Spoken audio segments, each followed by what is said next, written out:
I'm Sean, Longevity for the New Old Heads podcast. We're backstage with DAEDELUS, Alfred, and we're just going to sit down and chat a little bit. Please. Have a nice little conversation. Just relax, from your... Super appreciate it. Just a warning off the top, dealing with 2 hours of sleep and a beautiful run of dates in Mexico prior to this, sitting down here. But half of my brain is probably still in Espanol, and the other half is asleep. So I'm going to do my utmost to answer truthfully and forthrightly. I appreciate that. Okay. But if you sway a little bit, that's fine too. Okay, good. So as I was saying before we started rolling, I have a couple questions from a couple guys in the podcast, so that I'm just going to ask you those, and then we'll just kind of talk about some things. But the first one was you did a joint project with MF Doom. Mm-hmm. Imperious Doom. Impending Doom. Sorry, Doom. I read it's all that good. wrong. That's my fault. Impending Doom. It's hard to say his name with caps too, but you're supposed to. And he didn't put caps on this, so I don't think he did it correctly. But shouts to the beeps. It says off of Exquisite Corpse project. Were you able to work directly with Doom on this? It is kind of a funny story. So I did music for a previous project Doom was involved in called Mad Villain. I supplied some music for that. The song Accordion, if you're familiar, that's my song, and in ways. And so I was actually in the music video for Accordion, looking probably much like now, frayed and battered. Really no purpose being there. It's more a nice tip of the hat from the director kind of threw me in there. Really strange video shoot, but I got a chance to meet Doom.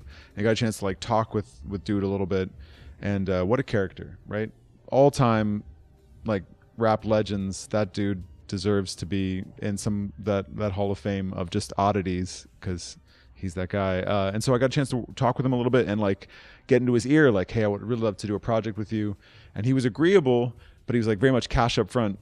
And then things got really quiet for a long time, and he was not doing the verse, I believe, at least 6 months, 8 months going by of kind of hitting up his manager every once in a while and him being yeah, he's working on it, not happening. But then one of the times that Doom was back in town in LA, I agreed for Stone Sow to be his driver to the airport, give him a ride. But then I just happened to go by my studio and kind of hold him hostage till he kicked the verse on that song. So it worked out. So talk a little bit more about Accordion. You said it was your song. So how did that?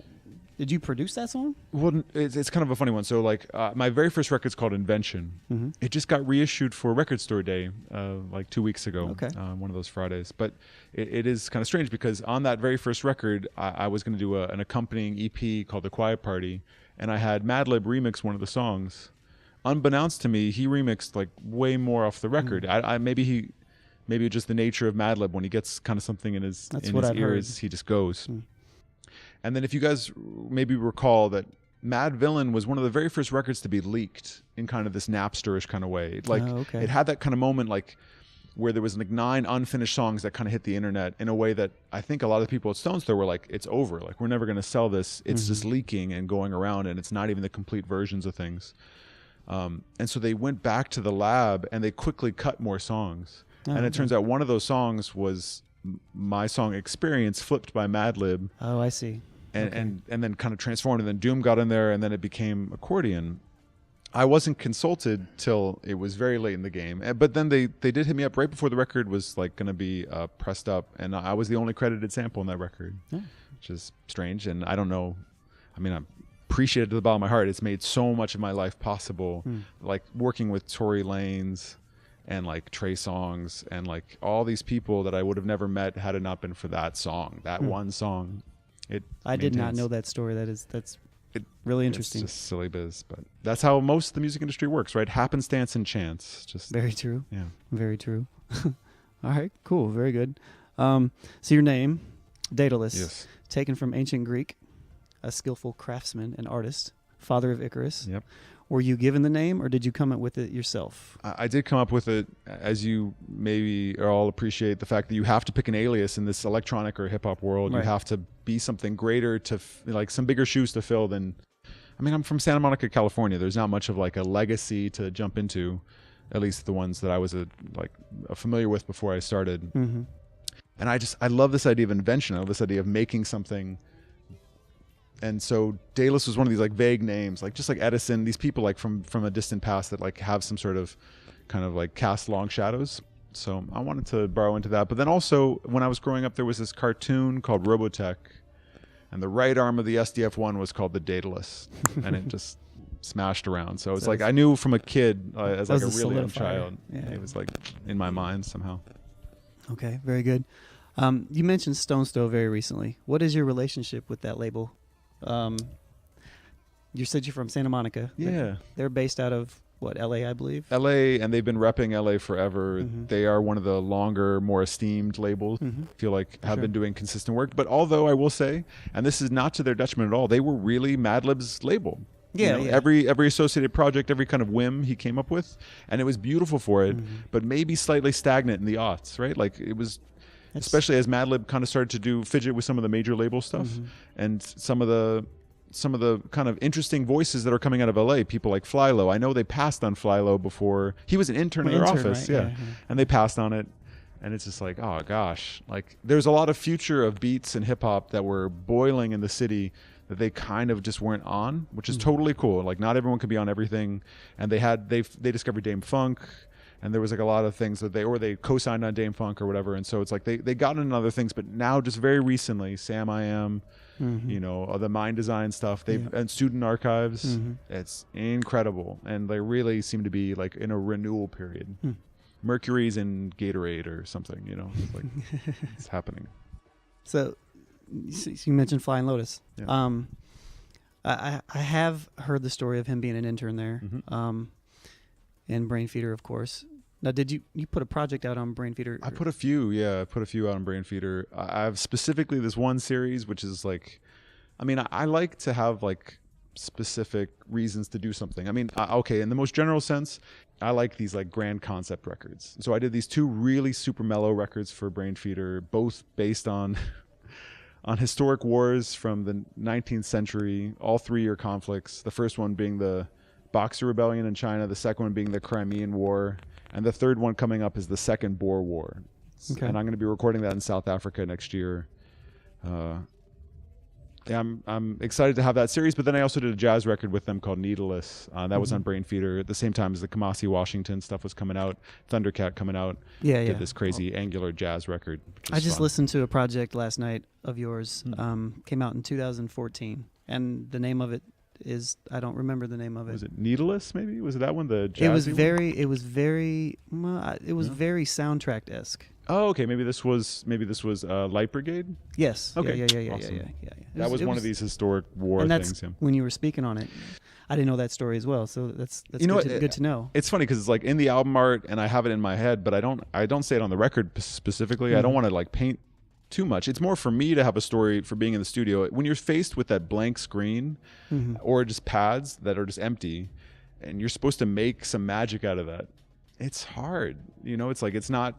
I like the idea that sometimes things just fall under fingers and just magic can happen, but you want there. If you just have a little bit extra, I think it's more possible. That's very cool. Yeah, it was very, like I said, it was very soundtrack-esque. Like I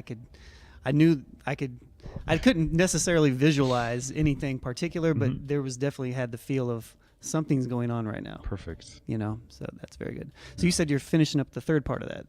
Yeah, I have to do the majority recording. I really wanted to utilize some of the players from South Africa because it's a very South Africa theme. The Boer War happened in like the late 1890s, and if those history buffs out there, that maybe you might have that Venn diagram of people who are into this podcast and history buffs. Check it out.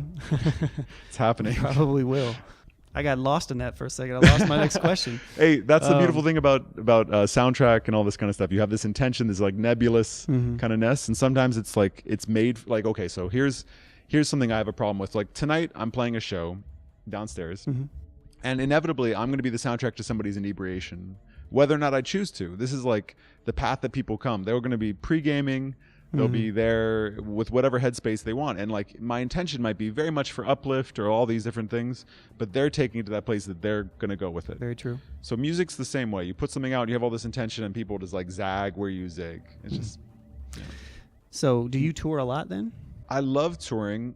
Increasingly, we are in a moment in time where I believe, especially for EDM and festival culture, has made it so it is kind of impossible to really tour America and play places, because you were either expected to be on the festival circuit and playing to large crowds who are not present, so to speak, or you're playing in small rooms with local support to people who are increasingly, their attentions are divided between like whatever's just out on Netflix. Like, we literally are considering the fact that this New York play we have coming up next week is against the Star Wars movie coming out. Like, you'd imagine they would be diametrically opposed, but at the same time you have to consider the fact that like people are going to be but that's real though. And when we've thrown events in the past, we've always thought about those type of things, because, and depending on where you are too, certain places are kind of fickle depending on, you know. And I really feel like also hard-earned dollars, like it's like money is worth more to people because it is kind of scarce, and for them to decide that, okay, like in a month from now there's going to be this event with all these people that I want to see playing, but the sound's going to be terrible, and it's going to be who knows where, and who knows how much they're going to be selling water for or whatever. And it's like all these barriers, and at the same time though, like all this, like this, the carrot is strong because of all the names that you want to catch in one place, even though they're all playing at the same stage at the same time, or, you know, different stages at the same time. And so a small gig like this, you know, it's hard to ask somebody for their hard-earned ducats. So grinding America is harder. It's easy to kind of hit the major markets, and that's what I've been doing most of this year, is being elsewhere, international. But in terms of America, like, I haven't been able to come through the way I would like to in a spell. So I'm really excited that this is working out right now and that I'm here right now. And I wish this could be more consistent, because I feel like culture is something that you grow. Absolutely. You know. So your creative process, talk to me about how you create, in the sense of any type of DAW or anything like that, or any type of sure I can get technical. You know, are you big in sound design as well? Yeah, I mean, I used to be entirely Pro Tools, because I like the fact you could touch the sounds, basically. You would deal with the audio, but the MIDI was something that was like sad. Yeah, I didn't like it for that reason too. Yeah, and so now I'm all entirely Ableton, and I use a lot of outboard gear to kind of get to that sound design place. I put out actually a Splice sound pack earlier this year. Oh, really?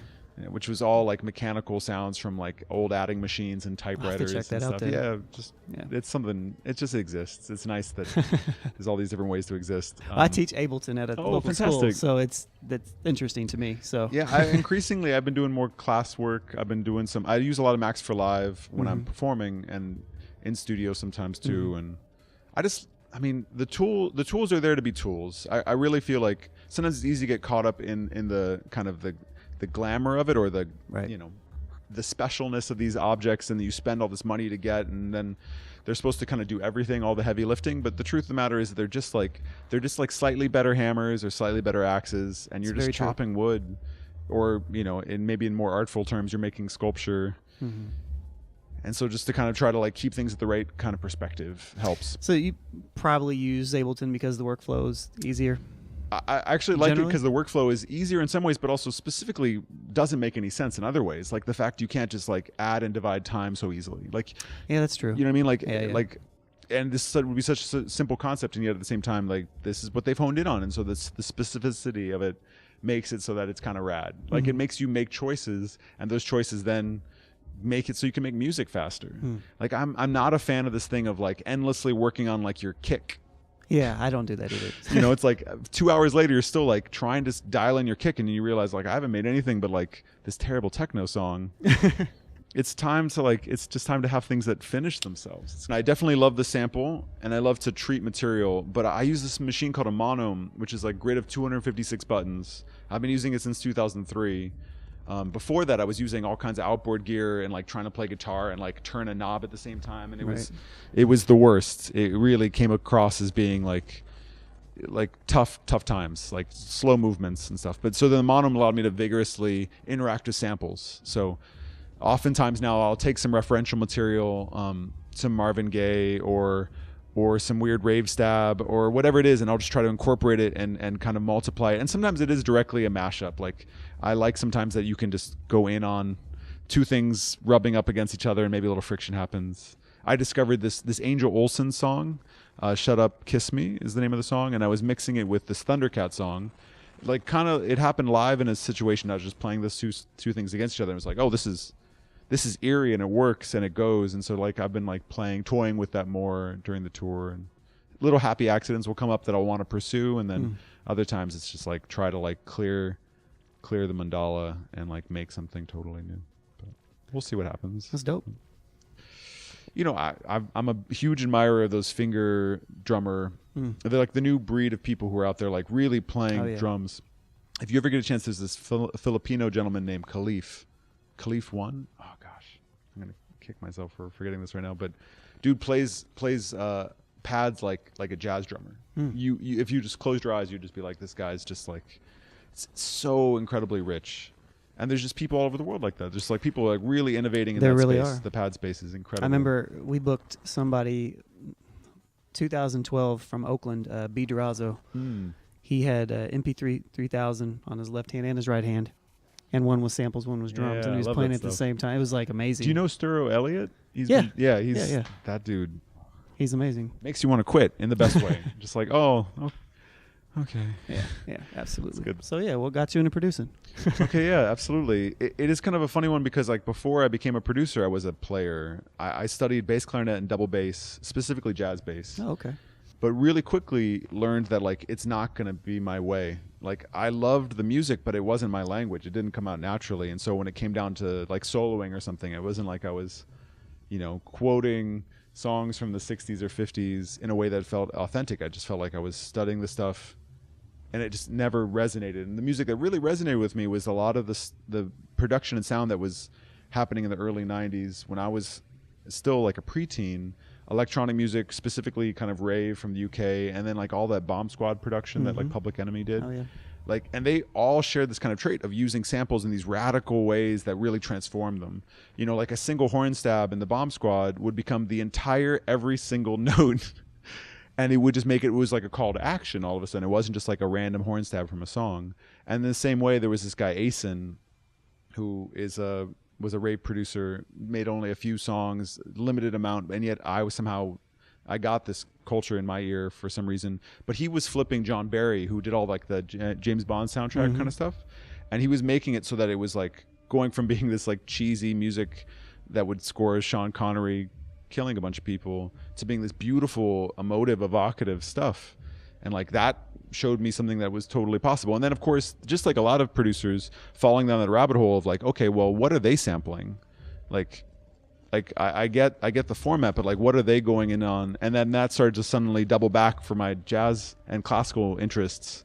Like, gotcha. This is like a very full circle thing, and the music is really doing way more than just somebody rapping over it. And so of course when it came time that like the pendulum swung and the beat maker became kind of a little bit bigger in people's minds, it was a really good time to come up.